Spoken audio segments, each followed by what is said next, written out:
Kidding. Didn't even get to the point of blow drying my hair.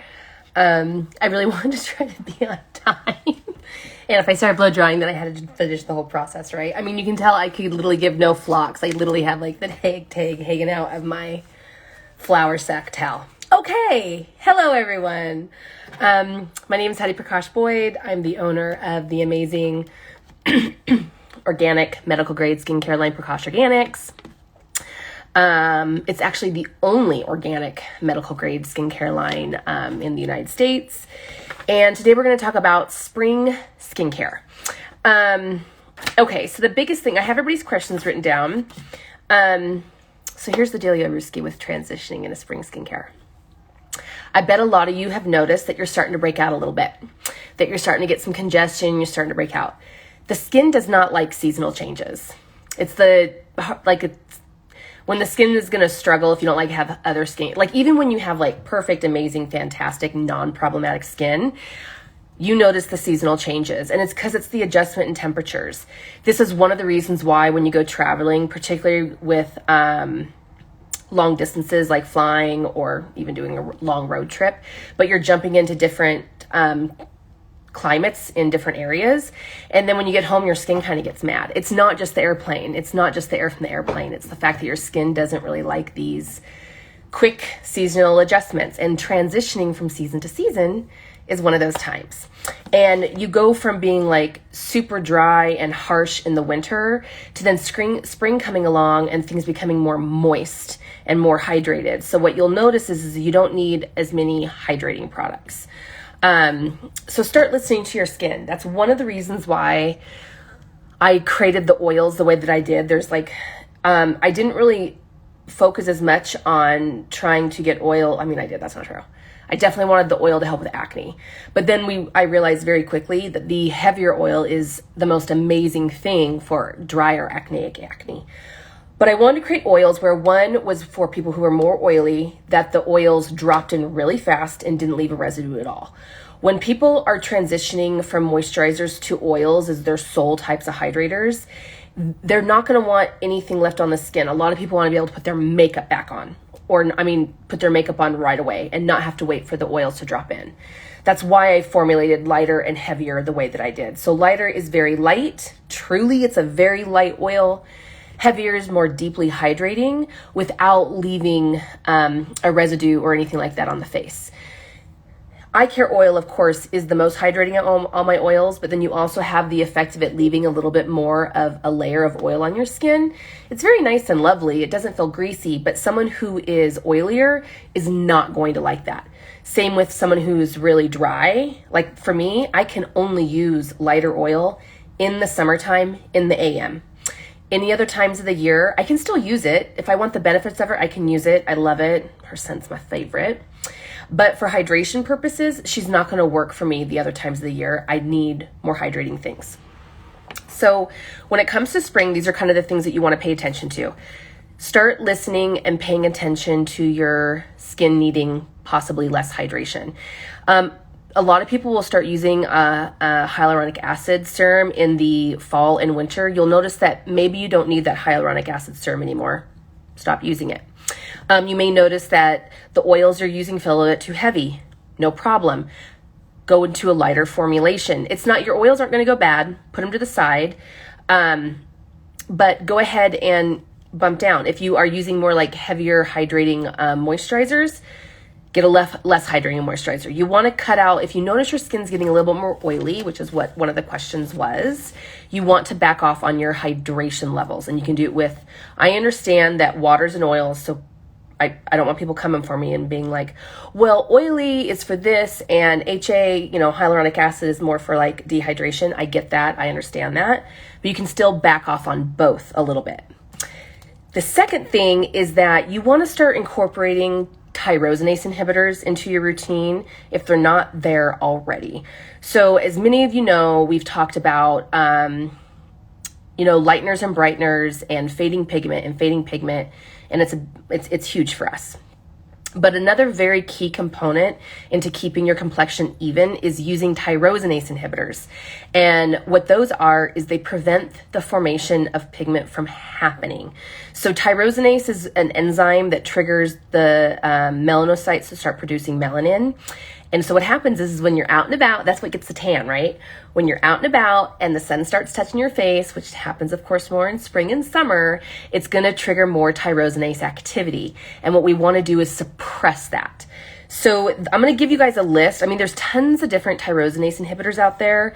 There's L-ascorbic acid, which is what tetrahexadecylascorbate is. Tetrahexadecylascorbate is L-ascorbic acid with, it's exposed to a gas. I can't remember what the gas is. I tried to look it up before I got on here. I wasn't finding what I needed because I was just looking on my phone and I go to my desktop. And so I couldn't look up the exact gas for you. But L-ascorbic acid or tetrahexyladorskate, mulberry extract, butyl resorcinol, ferulic acid, which is in my Brilliant C&E as well, kojic acid, liquid shroot, L-arbutin, also known as alpha-arbutin. That actually is the chiral version of hydroquinone. Quercetin, saminic acid, benzaldehyde, azelaic acid, oxyresorcinol, niacinamide, and gallic acid. So that's just some of the few. I know that wasn't a few, but you can Google them yourself. So you want to start, and there's a whole list. There's literally like 30 different tyrosinase inhibitors that they're aware of. And they all work slightly differently. Some of them work the same, some work different, but for the most part is they suppress the tyrosinase enzyme, whether like they bind to it or suppress it, or they work in different ways. But they're going to prevent the pigment from forming when we're tanning. So this is why you want to start upping these ingredients in the AM. So one of the things I tell clients that a lot of the time is you should use like my favorite products for lightening and brightening are my Brilliant C&E. And then I love Cosmetics Simply Brilliant and Excel Plus. And those two particular products, the two cosmetics products, are specifically formulated just for preventing and fading pigment, okay? And so what I tell a lot of people is you should use Simply Brilliant in the AM and PM unless you're, 26 or older. And then I really think you should have Simply Brilliant and Excel Plus, the nighttime product. And so if people are trying to be more cost effective, if they're trying not to consume so many serums, or if they just don't like as many steps, what I recommend people do is fall, winter, beginning of spring, you want to use Excel Plus at night. But then as soon as the daily temperatures hit about 70 degrees or more consistently, that's when you really need to bring Simply Brilliant in your routine because it's the daytime product. So you can either use both, or you can kind of alternate them like that, like use Excel Plus for the most part, and then when the sun starts coming it out, stop using it and use Simply Brilliant in the daytime to prevent pigment from forming.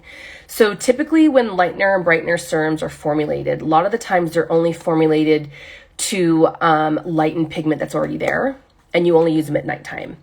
Whereas with Simply Brilliant, it was intentionally formulated with tyrosinase inhibitors in it to prevent pigment from forming in the daytime. So that's why it's so essential to use it.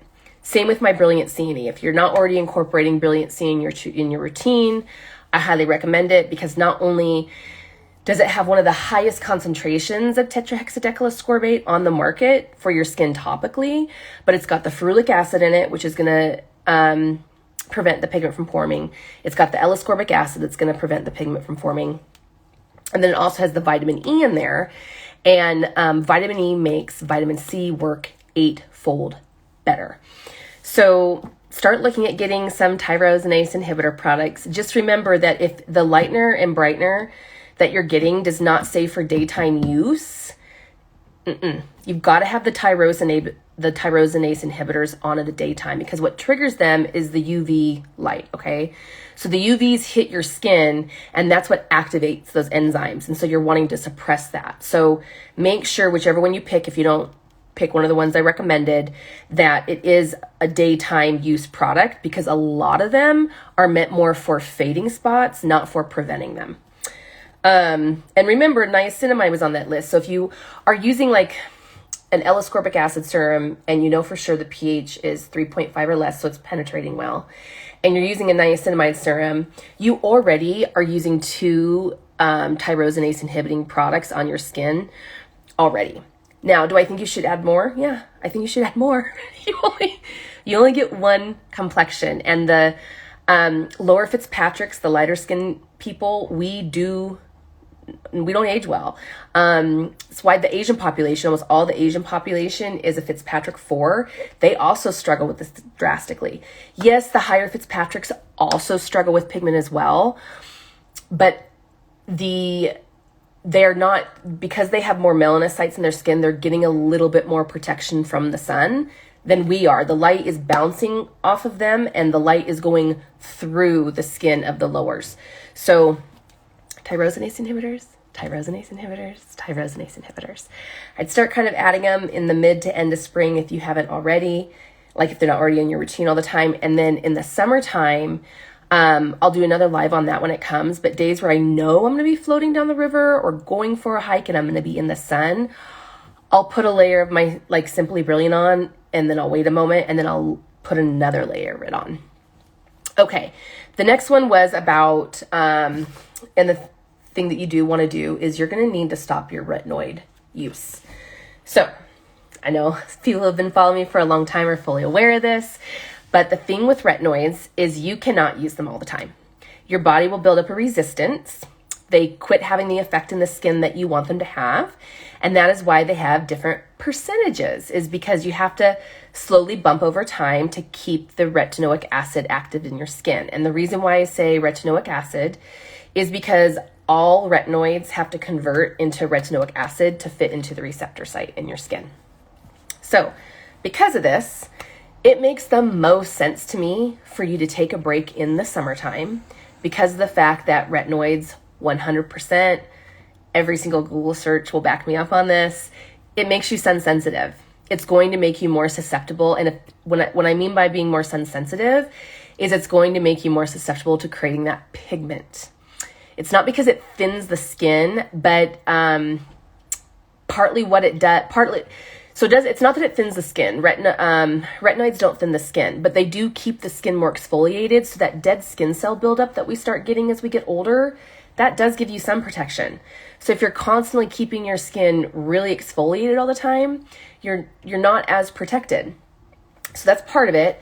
And then due to the nature of the antioxidant, due to the nature of the ingredient itself, it just makes you more photosensitive to the sunlight. So I recommend that's when you take your break. What you can do as an alternative is use alpha hydroxy acids, like the Defy product that cosmetics makes. Or now that we have the new, just so you know, I've been saying Bacochiol wrong this entire time. It's Pecuchiol. Cosmetics make, and also I've been calling it Bacochial Complex. It's Bacochiol Complete. I've been calling it the wrong product the whole time because on the ingredient list, it's a Bacochiol ingredient. That's the name of the active. And for some reason, because it was a CO for complete and a CO for complex, and then there was that P in there, so COP, I just got it in my head.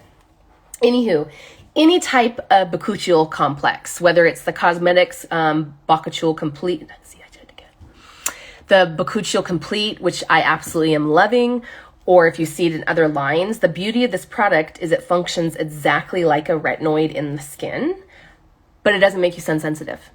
Flat out doesn't make you sun sensitive. The alpha hydroxy acids, even though they are a much better option than retinoids in the summertime, they also can still make you a little sun sensitive.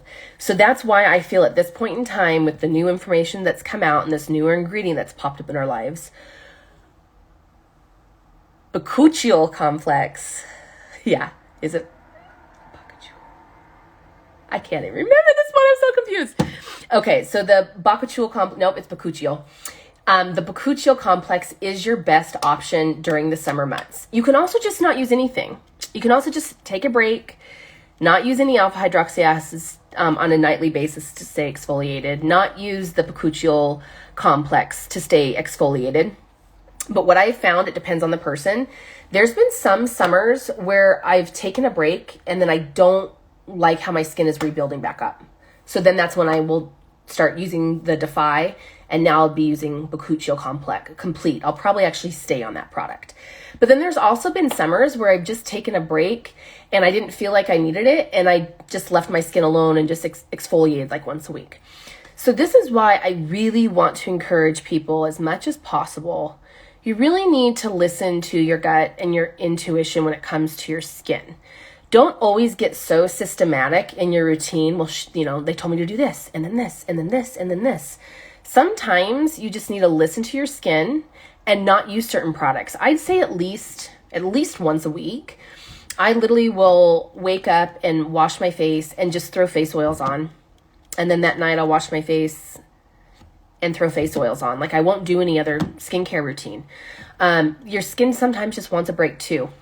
When we're constantly using all these actives on it all the time, we're really like forcing it and stimulating it to do a lot of stuff. And to me, I feel like sometimes it's like, when a woman takes her bra off and you're just like, oh. Or like you take out that tight ponytail, let your hair down and you're just like, oh. I feel like our skin can be like that sometimes.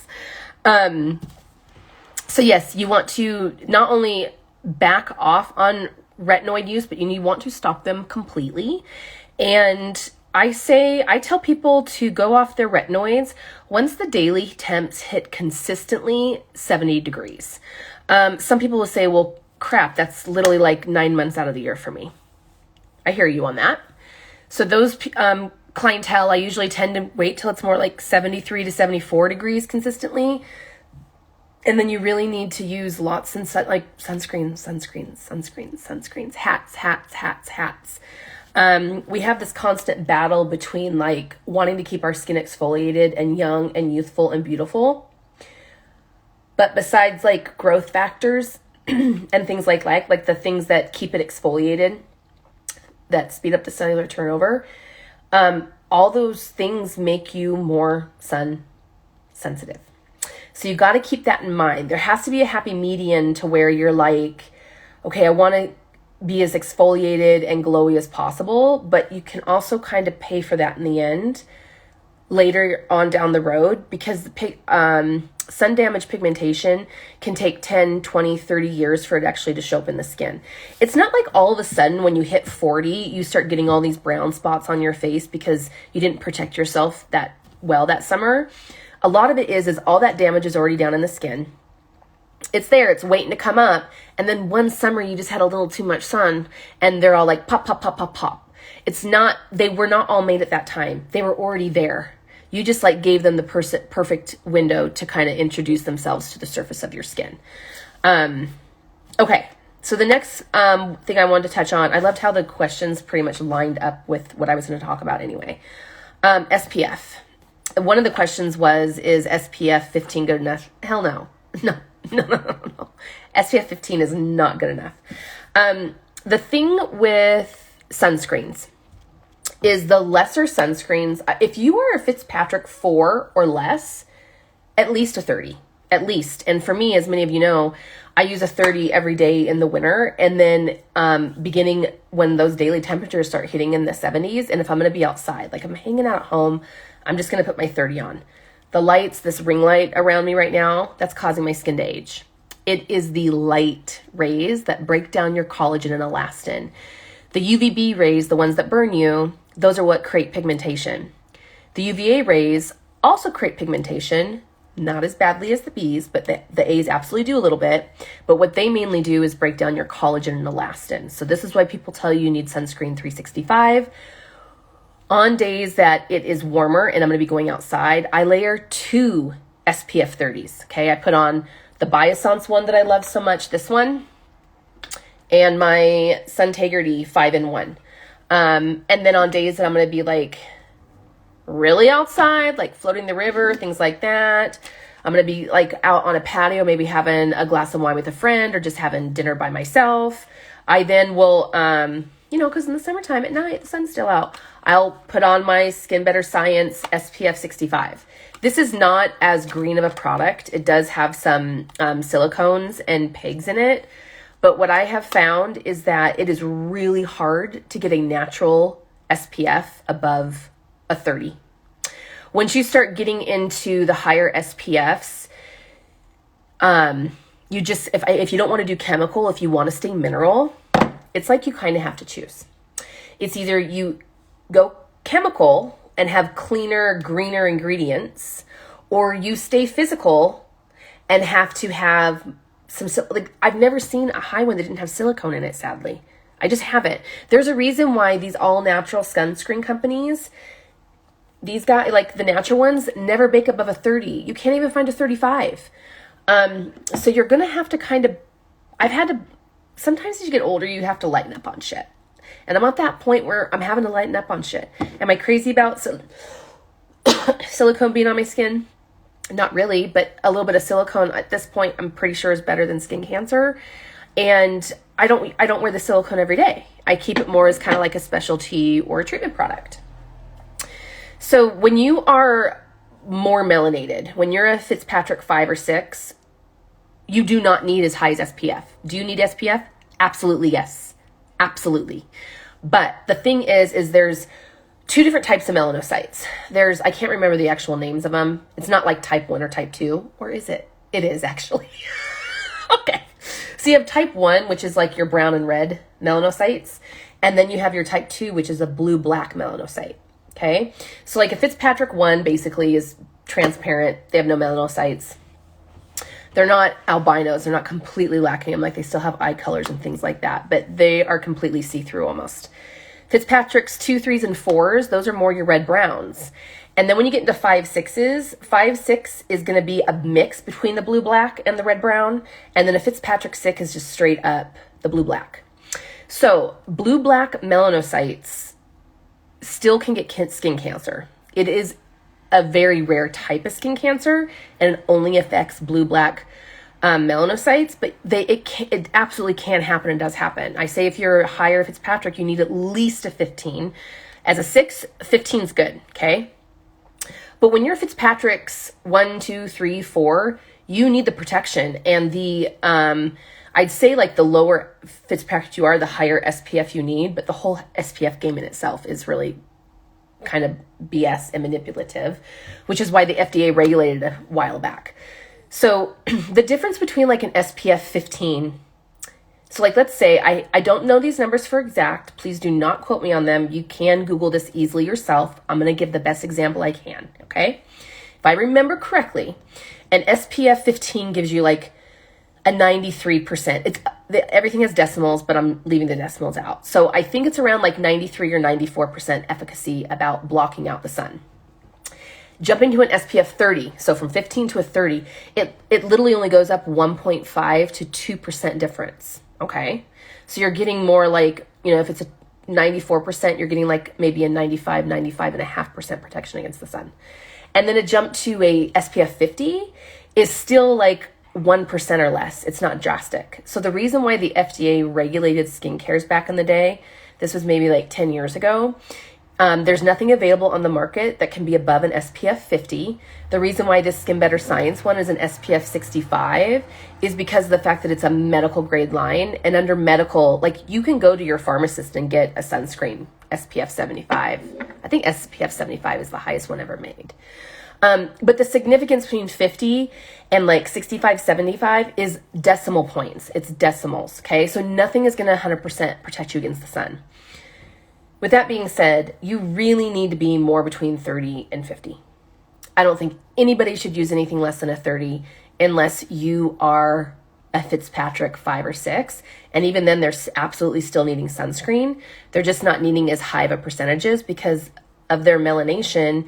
Because your skin is darker, the sun is, you're protected. That's the whole point of melanation in the skin. People that are closer to the sun have way more pigment, protect themselves from the sun. And people who are much farther from the sun, they basically have to be see-through because we need to make vitamin D. And to get that vitamin D, they need to allow the sunlight in as easily as possible when you don't get exposed to the sunlight. Okay? So that's the SPF answer. And then the two other questions that people had was how to restore the skin barrier. Stop using shit. Just stop using shit. I know a lot of people will be like, well, you need to get this microbiome product and you need to get this one and that one. And I hear you. The microbiome products are fantastic. They do make your microbiome healthier. They do build up the acid mantle. Just so you know, the acid mantle and the microbiome are the exact same thing. For years and years, especially under aesthetics, we always talked about the acid mantle. And then as basically microbiome systems started becoming way more popular, now the acid mantle is basically just being called the microbiome because it is more of a relevant term for what it is. What the acid mantle or microbiome is it's your very first layer of defense in your immune system. So what your body does is secrete its own sebum. So we've got our natural body's oil, and it attracts good bacteria to it. And that good bacteria sticks to it. And when people say that their skin barrier has been compromised or their skin barrier has been damaged, their microbiome has been upset, it's because they got overstimulated or overexfoliated, and you've stripped away that lipid barrier that attracts the good bacterias. The beauty of it is that the acid mantle rebuilds itself very quickly and all by itself. Do using microbiome products, will it help? Yep, it'll help it go faster. Just like rebuilding your gut, you're going to rebuild your gut a lot faster if you are, taking prebiotics and feeding it the good bacteria so it can colonize, okay? Skin's the same way, but it also will heal itself quite quickly. So if your skin barrier is compromised, back off. Switch to an oil or a gentle cleanser or a cream cleanser and just use face oils or just use a moisturizer. If you want to add microbiome products to it, whether it's via a moisturizer or via a cleanser or via the serum, feel free to do that. But stop using stuff. The reason it's damaged is you're either using too many over exfoliating products, or the exfoliating product you are using is too aggressive. This is why so many people can struggle with retinoids. Retinoids mess with the microbiome layer. This is why higher percentages of niacinamide. You should never use anything really more than a 5. These higher layers of niacinamide stimulating. They start compromising the skin barrier. So just stop using stuff. Stop using the acids. Stop using the exfoliants. Give your skin a break. This is why so many acne clients struggle with this, because there's two things that happens with acne. One, so many of the acne products are overstripping. So it just happens when you start using acne products.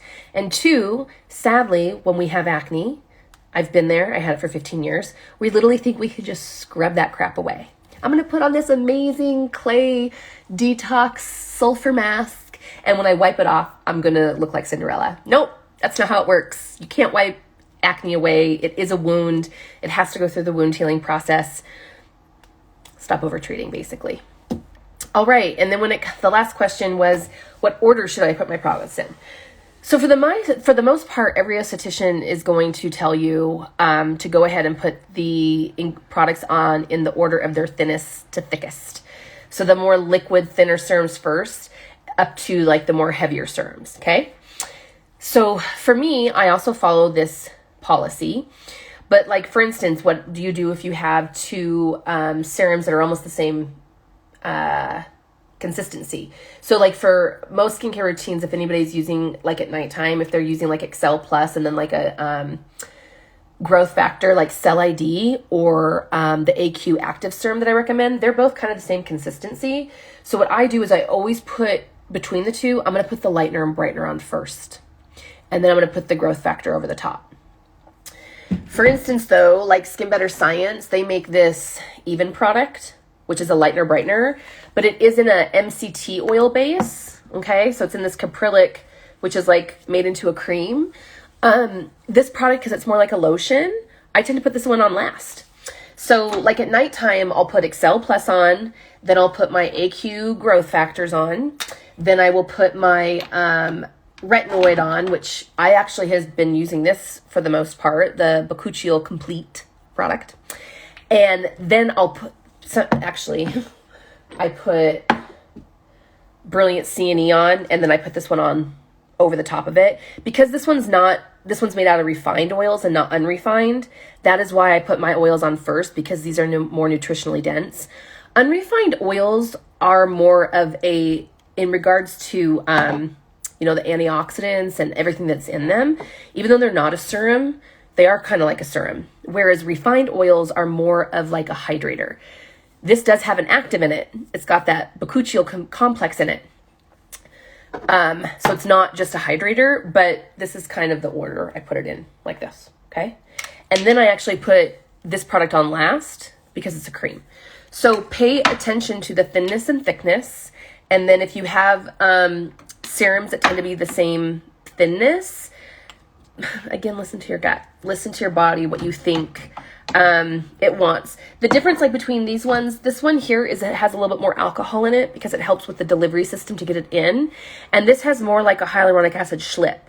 So even though they're both thin, that's why I tend to put the more alcohol-based serum on first and then the schlippier serum on over the top. Because it just makes sense to me, I guess. Okay, so does anybody have any questions? I'm so sorry I talked so fast in the beginning. As you know, I have ADD, and I did not like the Adderall at all. So I think it's going to be like this forever.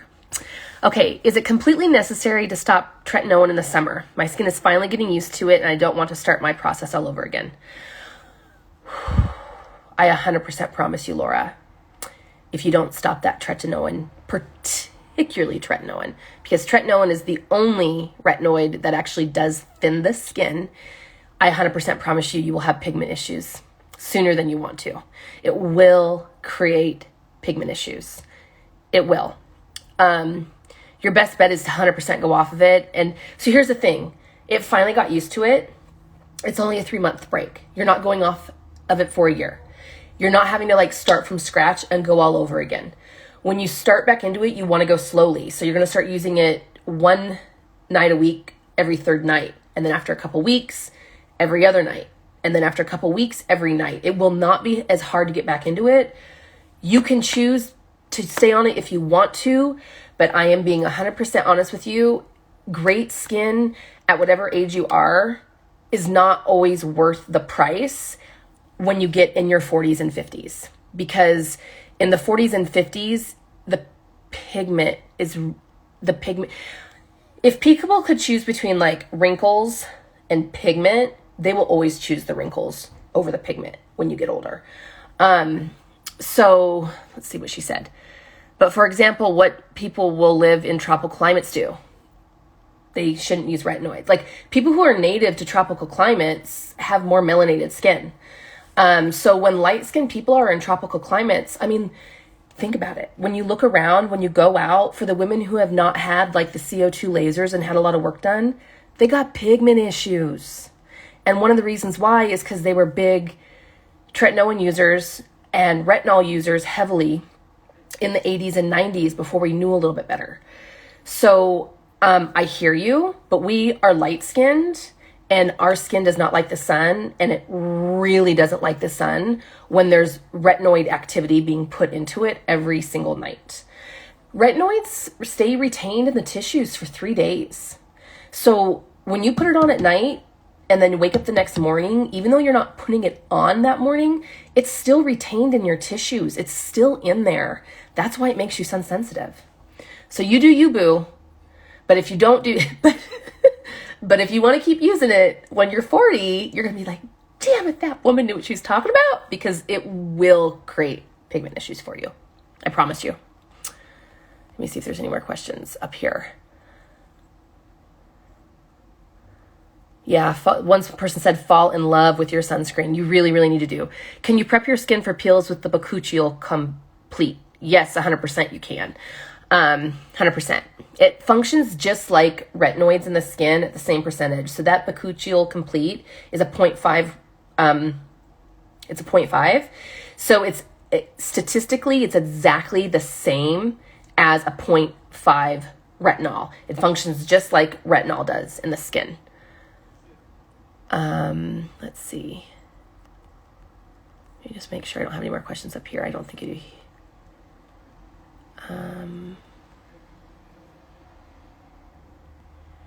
Okay, I don't think I missed any questions. Okay, let me go back down. So if you enjoy your lives, you're so... she's telling me she enjoys my lives. Hey, Patty. I'm sorry, Laura. I know that may have been like hard to hear. I know I was not like sugarcoating it too much. I just don't sugarcoat shit. But it's just the reality of it. One summer in Seattle, after I'd had my son, I could start using retinoids again, right? So I had them in June, and then I used my retinoids all through the year, and my skin was looking so good by spring. I didn't want to stop my retinoids. So I didn't. And just so you know, at this time, like my hormone, a whole year had gone by. My hormones were balanced. I was doing just fine. It wasn't in regards to that. I ignored my own advice. And again, I wasn't in my 20s. I was 36 at this point. I used retinoids through the summer, and I came out of that in Seattle, by the way, where our summers are a month and a half. I came out of that summer, by the way, and the amount of pigment that I had on my tissue, on my cheeks, on the cheekbone part, the part that the sun hits, was more pigment than I'd ever had in my life. And I still haven't been able to peel it all out. I still haven't been able to make it go all the way away. It may not at this point. But the following years, I then listened to myself and stopped the retinoid use. And I never have created pigment in my skin like that again in the summer. I'll still get a little bit here and there. It's impossible not to. It's not just the sun's rays that create pigment issues. It's also the heat. That's why chemical sunscreens are recommended not to be used if you struggle with hyperpigmentation, because how chemical sunscreens work is they absorb the sun's rays. And so therefore they're retaining that heat in the tissues. Whereas the titanium dioxide and the zinc, the physical or natural forms of sunscreen, they bounce the sunscreen off like little tiny mirrors. So if you have hyperpigmentation issues, if you struggle with it, you really want to stay away from chemical sunscreens in the summertime. Or like if even in the wintertime, if you're like a skier and stuff like that. Okay, so are you supposed to let the retinoids sink in for 20 minutes? You will get a better result. So if basically when you put retinoids on, they take a little bit of time to drop down into the tissues. So when you put a hydrator or a moisturizer on immediately after, you are slightly diluting them. Okay, it's actually one of the things they tell you to do. Hey, if your retinoids are too strong, you can actually mix them with your moisturizer, or you can put your moisturizer on first and then put the retinoids over the top. That's the whole reason why, is because it's diluting them. If you allow them to drop in first and then put your hydrators over the top, you actually are getting a stronger, more concentrated effect and result. So in the summertime, what I switched to, so it always used to be like Die Hard Defy. I gotta take this out, it's starting to drive me nuts. I always switched to Defy in the summer. That's the product that cosmetics makes. I have it. Of course I have it. It is the pregnancy safe. This is the product that they used to tell people to use when they didn't want to use retinoids, they were pregnant, or it was summertime. And it's got 3 alpha hydroxy acids in it. It's got tartaric, mandelic, and L-lactic. And it's a nice white cream. It's thick. And I always put this on as the very last product before I put on any of my face oils. It has a nice tingling sensation. You feel the acids. I always really kind of like the smell. I actually always thought this product was kind of poo-poo. I'm like, whatever, because I could use retinoids, right? And then I got pregnant and couldn't. And I fell in love with this product. I give it so much more respect now. This little girl is a powerhouse. She really does. Even now, I found myself, I'll use retinoids, not as much this year. I pretty much only used the Bacochial Complete over the winter because it served me so well. And when I tried to incorporate retinoids in my routine with the Bacochial Complete, it was over exfoliating me. So I actually had to stop. But when I would take a break from my retinoids, I started using Defy. Really, truly love this product. Now, though, we are finding, because the new Bacochiol Complex that has been discovered from the Bacochial plant, it's like it's like BACHA or BACHI is the plant. The benefit with this is it doesn't make you sun sensitive. So the AHAs are still going to make you a little sun sensitive. Like they tell you, this is not an AM product. This is still a PM only product. Okay. You can use Bacochial Complete, any Bacochial Complex, AM and PM. It won't make you sun sensitive. So at this point, I actually say this one. But if you have Defy, absolutely use Defy. And if you like Defy, use Defy. People who are oily need to use Defy. The Pecuchiol Complete, because it's a lipid, Bacochial Complex is a lipid, so it is almost always going to be found more in lipid formulations or in cream formulations. It's going to be better for your normals to your more on the drier sides. If you tend to pull oily, if you're oily, you're going to want Defy because you're going to want to break through that oil, break through that grease. Have you ever tried Ben Fuchs's Truth treatment products or his? No.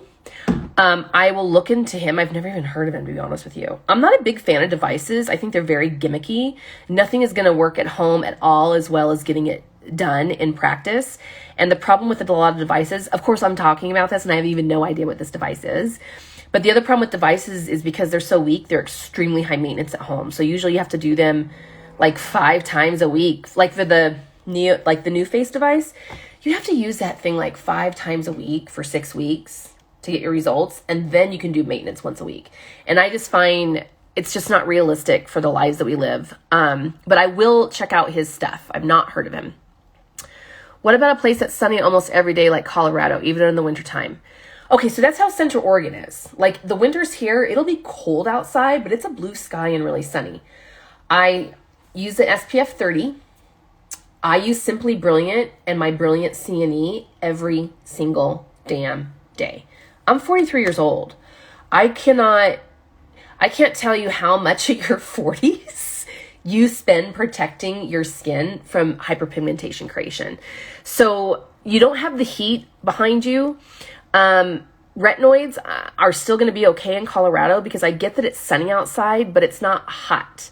And you can have the sun and be 30, 40 degrees and it's not going to create the same pigmentation in your skin.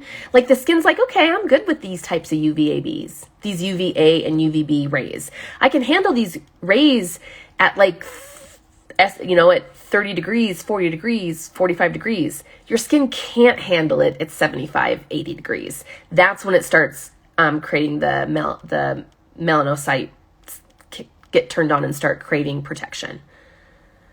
Please upload. I always upload the lives. We always save them. And I'm now actually having them all put onto my YouTube channel, which I will have a tab for on my website soon. So yes, always. Okay, so Mystic has changed. The new formulation is, the ingredients do look better, but basically it's completely different. It's not the same product. It definitely has the witch hazel in it. One of the ingredients, cosmetics used in it was called birch, and birch has a detoxification aspect to it. But they chose to use the fragrance form of birch. So that is why, so it's a natural ingredient. It is not like synthetic fragrances like you think they are. It does not have phthalates. It does not have the bad things in it. It is a natural fragrance. Basically, they took an ingredient and they concentrated it to get a more concentrated fragrance out of it, okay? So that's the form they chose to use in the formulation, which is why it has to be labeled as fragrance. It doesn't actually say birch on the packaging, but that's why they chose to use it. It had a detoxifying effect, and it actually had, more of a scent to it. A lot of people didn't like the way Mystic smelled. They didn't like the witch hazel scent. For me, I was like, I don't love witch hazel, but it doesn't bother me at all. It just, to me, it's like witch hazel, right? But a lot of people loved the smell of it. There was also people that didn't like the smell of it. So I think that that's kind of why they went more with that particular form of the birch as the detoxifying agent. This is just my opinion. I have not gotten we haven't been explained to us exactly why yet. We're still waiting for the answer on that. It is coming out. But the old Mystic is gone. It's gone. The new formulation, though, does have the trehalose in it, and it also has lactobacillus, like it's got prebiotics in it. So it is going to help more with your microbiome. It is a more hydrating product. Ingredient wise, it actually looks better than the old formulation. Yes, the Bacochiol Complete is a cosmetics product. You can get it on my website. It's $80. Just so you guys know, I've pretty much been using this product since it came out last fall. I was using an AM and PM, but it was actually over-exfoliating my skin too much. Like it started to affect my microbiome. So I backed off and just put it into my PM routine. I did slowly try to start using the retinoids like I normally do, but because I did not want to take this out of my routine, I actually was never able to really get on a retinoid this winter. Every time I would try to add it into the routine, I'd start doing it like every other night because I was starting out with stronger versions of it. After a while, it would like start over exfoliating my forehead, so I'd stop using them, and I just strictly stayed with this stuff. I don't know if you can see, but it's still filled to here. Okay, It lasts, it's an ounce, but it lasts a very long time. How should I be applying retinol? I tend to quite a bit of dryness around my nose. I need to know more about your retinol. I don't know what type you're using, what percentage. Is it prescription? Is it natural? One of the things you can do is if it's irritating you around your nose, back off. Like start doing it every other night for a while. If you start getting a retinoid rash and you don't stop using the retinoids, it's going to get worse. So anytime you start developing some irritation, stop the retinoid use until the redness goes away, until it's gone. And then if you were using it like nightly before and it was causing that issue, start back into it every other night and do every other night for 2 or 3 weeks. And then after 2 or 3 weeks, then you bump up to every night. I know. Don't even get me started on it. It actually, did you not see my altar I created a couple weeks ago? Mystic was my most favorite cosmetics product. If you forced me to pick one, it was Mystic. I've had therapy sessions about it. I have cried about it. But it just is the nature of the industry, sadly. All right. I think that's everything. Holy crud, it's been 48 minutes. I'm so sorry this is so long. I hope you all enjoyed it. Thanks for listening to me ramble. I appreciate you all so much for all your support of me as a person and my brand. And I'll see, can Bacochiol be used every night when starting out? So normally I would say totally yes. But I also had a friend of mine on the coast where she had never ever used any retinoids, any actives. Like she was a completely no skincare girl, okay? She used Humidify moisturizer at night and she started using my face oils. But she used Humidify at night and that was it. So cosmetics came out with this amazing new moisturizer called Alt-A. Yeah, Alt-A. And it's in the Elite line. And Alt-A is like the moisturizer that matches the new eye complex, okay? So it's got 0.5% Bacochiol in it. It's got the ectones or ectins, I don't know how to say it, which are a part of the wound,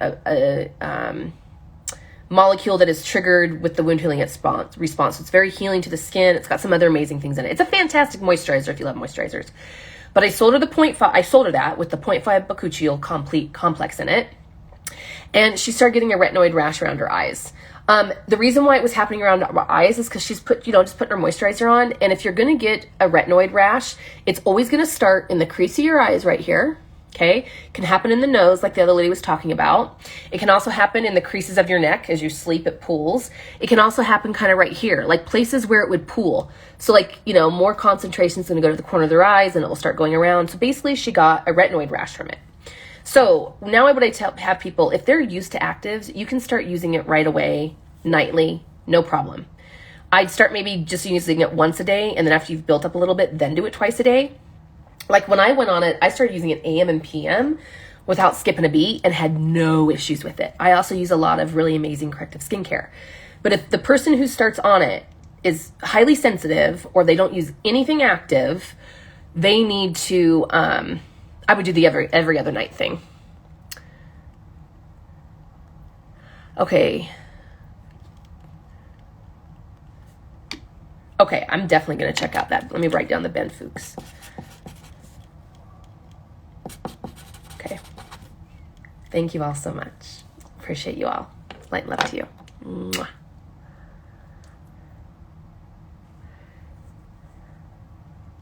No, I want to close it.